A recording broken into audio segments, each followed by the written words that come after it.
This is 5 on your side at 4. Focused on you.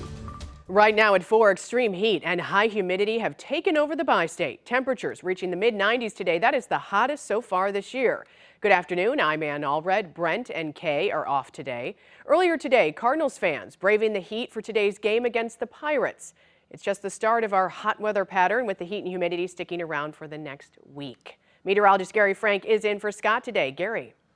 Yeah, it's hot and it's humid, and it's the hottest day we've had all year at 94 degrees, right? And we may touch 95 briefly, but still, it's hot. And if you think, oh, okay, well, we'll be back to it, no problem, we'll cool off. Well, we've got more days that are going to be even hotter than this in a pretty consistent basis. One thing to the note to the north, Omaha, Des Moines, it's 90, and while it didn't look like much, it's all part of a cold front that's developing showers and thunderstorms, which are significant to the north. And you'll see some storms that have finally broken through that hot air, and they're really starting to fire up with some large hail, damaging winds. This is an area that we're looking for tonight, and there's a wide area of a severe thunderstorm watch that's in place until 10 o'clock. That does not include anywhere in the 5 hours side viewing area, but as this storm continues to push south, what I do think is going to happen is it's going to weaken considerably. It's going to hit less than favorable conditions. And I know that heat and humidity typically are favorable, but when the sun goes down, we lose a little bit of energy, and there's some other factors as well that I'll talk about in about 10 minutes. However, we're under a slight risk for severe weather because of that timeline. And I think I just show you that big picture.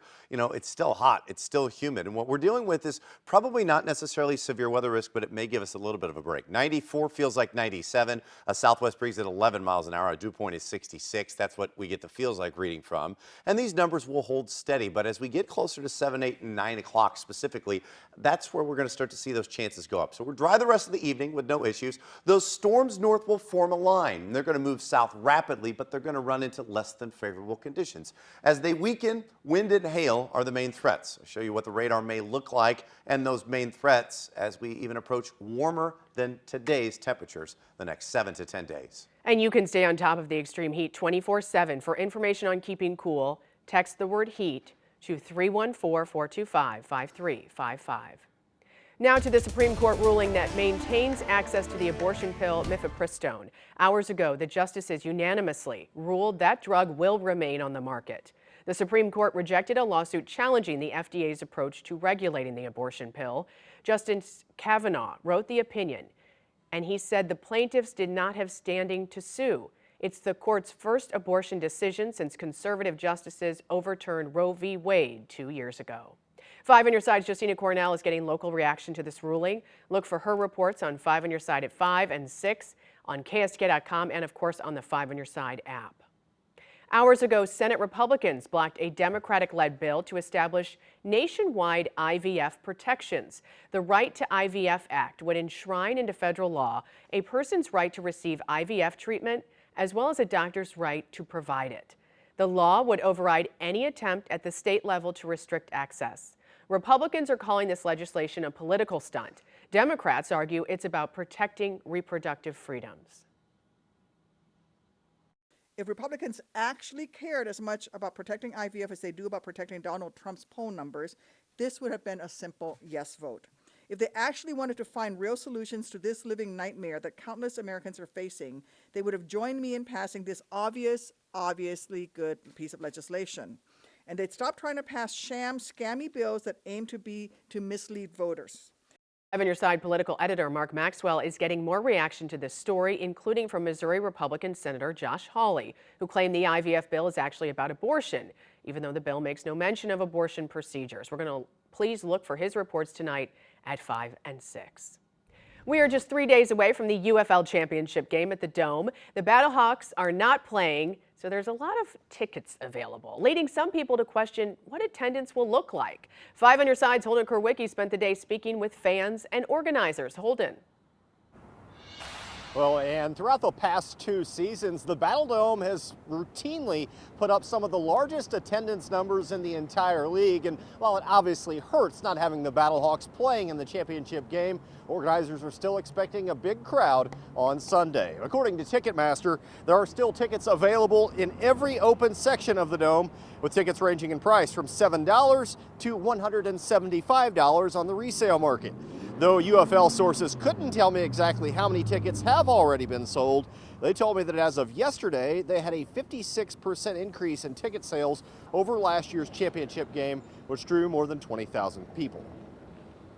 Naturally, we're disappointed that we're not in this championship game, but I know many St. Louisans, we always show up for sports, and we're very much a football town. So we're predicting that, that we're going to have a lot of energy in here come Sunday. Again, there are still plenty of tickets available for Sunday's UFL Championship game, so if you're looking for something to do with Dad, might not be a bad idea on Father's Day. Coming up at 6 o'clock, hear what local businesses are expecting the crowds to look like here at the Dome.